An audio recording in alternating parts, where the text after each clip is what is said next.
Hello दोस्तों, स्वागत है आप सभी का मेरे यूट्यूब चैनल पे। दोस्तों, जैसा कि काव्या के शो में दिखाया गया कि आदि को जो है पुलिस जो है गिरफ्तार करके ले जाती है, वहीं काव्या के सीनियर ऑफिसर संग्राम कहते हैं कि आपके आशिक ने कजरी के पति को मार दिया, जो कि इकलौता गवाह था जो इस सारी चीज़ों को हैंडल कर सकता था।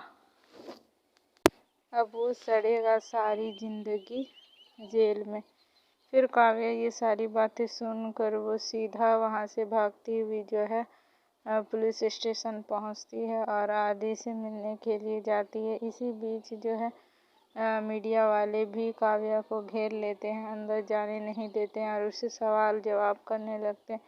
फिर भी काव्या जो है वहाँ से बिना कुछ कहे सीधे पुलिस स्टेशन चली जाती हैं और वहाँ आदि से मिलती है और ये सारी चीज़ें जो है उससे पूछती है कि तुम आखिर हॉस्पिटल क्यों गए थे, तुम हर जगह मेरे साथ नहीं हो सकते क्योंकि मैं वहाँ काम पर थी, तुम्हें वहाँ नहीं आना चाहिए था, फिर तुम वहाँ क्यों आए। मैंने तुम्हें कितनी बार समझाया लेकिन तुम मेरी बात नहीं मानते। तो इसी बीच जो है पुलिस वाले आदि के सारे सबूत जो होते हैं, उनके पास जितनी सारी चीज़ें होती है वो सब चेक कर रहे होते हैं। तो उसी में से जो काव्या के लिए जो आदि अंगूठी लाता है, वो अंगूठी गिरकर जो है सीधे काव्या के पास चली जाती है। तो वही फिर आदि कहता है, इसकी वजह से मैं हॉस्पिटल आया था, तुम्हें ये सरप्राइज देना था। फिर काव्या जो है अंगूठी उठाती है और कहती है, जिद्दी है मगर अच्छी है, बहुत सुंदर है। फिर काव्या कहती है, हमने क्या सोचा था और क्या हो गया। फिर काव्या काफ़ी ज़्यादा इमोशनल हो जाती है। तो आदि उसे समझाता है, देखो हमने कुछ किया ही नहीं है तो हमें कुछ नहीं होगा और पुलिस को अभी तक कोई सबूत या गवाह मिली है। तो फिर काव्या कहती है, नहीं ऐसा तो अभी कुछ नहीं हुआ। फिर वहीं जो है पुलिस ऑफिसर आ जाते हैं और कहते हैं, मैडम अब मिलने का टाइम ख़त्म हो गया, अब आप जा सकती हैं। और यहाँ नेता हो या फिर नेता का बेटा या फिर आम आदमी, सबके लिए एक ही कानून है, सबके लिए बराबर है। फिर काव्या वहाँ से चली जाती है और पुलिस मैडम से कहती हैं कि आप जो भी करें लेकिन जो सही है वही कीजिएगा, क्योंकि आदि कह रहा है कि उसने कुछ नहीं किया तो मतलब कुछ नहीं किया है। फिर उन दोनों के बीच बहसबाजी होती है, कानूनी दांव-पेच दोनों बोलते हुए नज़र आते हैं। फिर इसी बीच जो है ओमी और गिरिराज प्रधान यानी कि गिरिराज प्रधान को पता चल जाता है कि ये सारी चीज़ें जो है ओमी ने करी है। तो ओमी सारा चीज़ बताता है शुरू से। फिर गिरिराज प्रधान बहुत ज़्यादा खुश होते। ओमी चौंक जाता है कि आदि जेल में, हर पापा खुश हैं। तो फिर कहता है गिरिराज प्रधान की आदि अगर जेल में है तो काव्या खुश थोड़ी होगी, अब इससे ही हम सारा खेल करवाएंगे। तो फिर दोनों बाप बेटे खुश हो जाते हैं। वहीं आदि की माँ काफ़ी ज़्यादा परेशान है अपने बेटे को लेकर, क्योंकि उसे जो है वो जानती कि उसके बेटे ने कुछ नहीं किया और आदि क्या सोच कर गया था और क्या हो गया।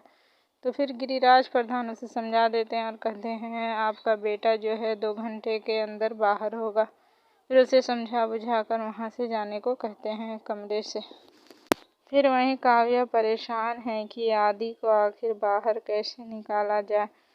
फिर जैसा कि गिरिराज प्रधान ने प्लान बनाया है किस तरह से आदि की ज़िंदगी से काव्या को बाहर करना। फिर गिरिराज प्रधान काव्या को कॉल करता है और कहता है कि तुम भी वही चाहती हो जो मैं चाहता हूँ, आदि को जेल से बाहर करना। तो फिर लेकिन तुम्हें हमारा काम करना होगा और हम मिलकर आदि को बाहर निकालेंगे। फिर काव्या कहती है, ठीक है, आप बताएं हमें क्या करना होगा। तो फिर गिरिराज प्रधान कहता है, ये सारी बातें मैं फ़ोन पे नहीं कर सकता, तुम हमारे घर आओ, मिलकर बात करते हैं। फिर काव्या जो है वहाँ से गिरिराज प्रधान के घर जाती है, लेकिन रास्ते में भी उसे कई सारे मीडिया वाले आदि को लेकर ही सवाल करते हैं कि क्या उसे उम्र कैद होगी या फिर वो बेगुनाह। ये सारी चीज़ें बहुत सारे सवाल जवाब करते हैं। काव्या वहाँ से सीधा गिरिराज प्रधान के घर आ जाती है और किसी को कुछ भी नहीं कहती।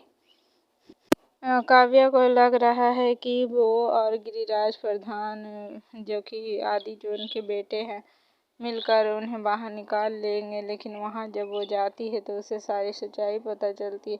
गिरिराज प्रधान कहता है कि आदि को तो हम बाहर निकाल लेंगे क्योंकि अकेले तुम कुछ नहीं कर सकती और ये तुम जानती हो कि हमारी जड़ें काफ़ी ज़्यादा मजबूत है और हम ही उसे बाहर निकाल सकते हैं। तो फिर कहती है तो आप निकालें, मुझे क्या करना होगा। फिर कहता है तुम्हें बस इतना करना है कि तुम्हें आदि को छोड़ना होगा, क्योंकि अगर तुमने उसे नहीं छोड़ा तो तुम दोनों की ज़िंदगी बर्बाद कर देंगे। तो ये फिर काव्या कहती है कि आखिर आपने ये साबित कर ही दिया कि आप पिता नहीं, उससे पहले एक नेता हो और हर चीज़ में जो अपनी नेतागिरी दिखा ही देते हो। फिर काव्या कहती है कि ऐसा कभी नहीं होगा, मैं आदि को नहीं छोड़ूंगी और आदि को जेल से बाहर भी निकलवाऊंगी। फिर गिरिराज प्रधान से चैलेंज करता है और कहता है कि तुम अकेले नहीं निकाल पाओगी और तुम ये सोचो कि अगर मान लो 4 साल अगर आदि जेल में भी रहा और तुमने इंतज़ार भी कर लिया, क्या आदि पहले जैसा रहेगा? क्या वो आदि रहेगा जो अभी है? क्या लोग उसे जीने देंगे जब वो 4 साल बाद बाहर आएगा? सोचो काव्या, सोचो। गिरिराज प्रधान और भी कई सारी बातें कहता है जिसमें सोच में पड़ जाती है काव्या। फिर भी काव्या कहती है ना मैं आदि को छोड़ूंगी और ना आदि जेल में रहेगा। फिर गिरिराज प्रधान करता है थक हार कर तुम्हें मेरे पास ही आना होगा, वो भी 2 घंटे के अंदर, क्योंकि ये तुम भी जानती हो ये तुम्हारे बस की बात नहीं और मुझसे गिड़गिड़ाओगी आदि को बाहर निकालने के लिए। तो दोस्तों आज के एपिसोड में तो यहीं तक था। अगर आपको ये एपिसोड अच्छा लगा तो प्लीज़ वीडियो को एक लाइक करें, चैनल को सब्सक्राइब करें, वीडियो शेयर ज़रूर करें। मैं फिर मिलूँगी नेक्स्ट एपिसोड के साथ, तब तक के लिए बाय बाय।